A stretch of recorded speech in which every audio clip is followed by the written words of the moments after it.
गांव के पास एक वीरान पहाड़ी थी जिसके ऊपर एक पुरानी हवेली खड़ी थी। कहते थे कि हवेली में खजाना छिपा हुआ है, लेकिन जो भी उसे ढूंढने गया वह कभी लौटकर नहीं आया। यह बात गांव वालों के लिए रहस्य बनी हुई थी। रवि, एक जिज्ञासु युवक, शहर से गांव आया था। उसे ऐसी कहानियां सुनना और रहस्य सुलझाना बहुत पसंद था। उसने ठान लिया कि वह इस हवेली के रहस्य को सुलझाएगा। गांव के बुजुर्गों ने उसे समझाया, बेटा, यह खतरनाक है, वहां जाना मतलब मौत को बुलावा देना। लेकिन रवि ने उनकी बातों को नज़रअंदाज किया। एक चांदनी रात रवि टॉर्च और एक पुराने नक्शे के साथ हवेली की ओर चल पड़ा।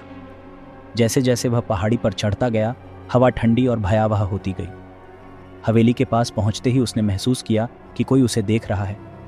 दरवाजे पर लगी झंग लगी जंजीरें उसकी मौजूदगी का स्वागत कर रही थीं। हवेली के अंदर घुसते ही हर जगह धूल और मकड़ी के जाले थे। दीवारों पर अजीब चित्र बने थे जो पुराने समय की कहानियों को बयान कर रहे थे। रवि ने अपने नक्शे को देखा। नक्शे पर एक तहखाने का जिक्र था जहां खजाना छुपा होने की बात लिखी थी। तहखाने का दरवाज़ा दीवार में छिपा हुआ था। रवि ने दीवार को खटखटाया तो उसे पता चला कि दीवार के पीछे खाली जगह है। दीवार पर एक शिलालेख था, जो सत्य को देख सकेगा वही द्वार खोल पाएगा। रवि ने इधर उधर देखा। शिलालेख के नीचे एक पत्थर की आंख बनी हुई थी। उसने अपनी टॉर्च की रोशनी से उसे गौर से देखा और महसूस किया कि उसे एक खास कोण से देखने पर आंख में एक दरार दिखाई दी। उसने दरार में उंगली डाली और दरवाज़ा अपने आप खुल गया। तहखाने में अंधेरा और सन्नाटा था। हवा इतनी भारी थी कि सांस लेना मुश्किल हो रहा था। जैसे ही रवि सीढ़ियों से नीचे उतरा, उसने देखा कि फर्श पर कई हड्डियां बिखरी हुई थी। यह देखकर उसकी रीढ़ में सिहरन दौड़ गई।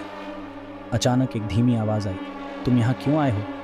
रवि ने डरते हुए कहा, मैं यहाँ हवेली के रहस्य को सुलझाने और ख़जाना खोजने आया हूँ। आवाज़ ने कहा, हर कोई ख़जाने के पीछे आता है, लेकिन कोई सच्चाई नहीं जानना चाहता।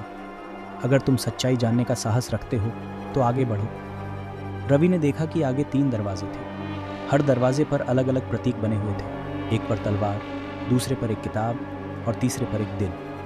आवाज़ ने फिर कहा, तुम्हें सही दरवाज़ा चुनना होगा, गलत दरवाज़ा मौत है। रवि ने सोचा। तलवार शक्ति का प्रतीक थी, किताब ज्ञान का और दिल सच्चाई और भावनाओं का। उसने याद किया कि शिलालेख ने सत्य को देखने की बात कही थी। उसने दिल वाले दरवाजे को चुना। दरवाज़ा खोलते ही उसने देखा कि एक छोटा कमरा था जिसमें एक बूढ़ा आदमी बैठा हुआ था। उसके पास एक चमचमाता हुआ बक्सा था। बूढ़े ने कहा, खजाना पाने के लिए अपने डर का सामना करना पड़ता है। ये खजाना तुम्हारे लिए नहीं है, ये उन लोगों के लिए है जो इसे दुनिया की भलाई के लिए इस्तेमाल करेंगे।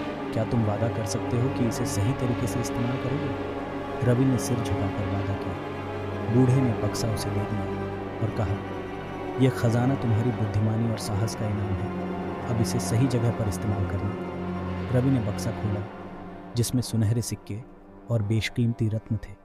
वह खजाने को लेकर गांव लौटा और गांव वालों को पूरी कहानी सुनाई।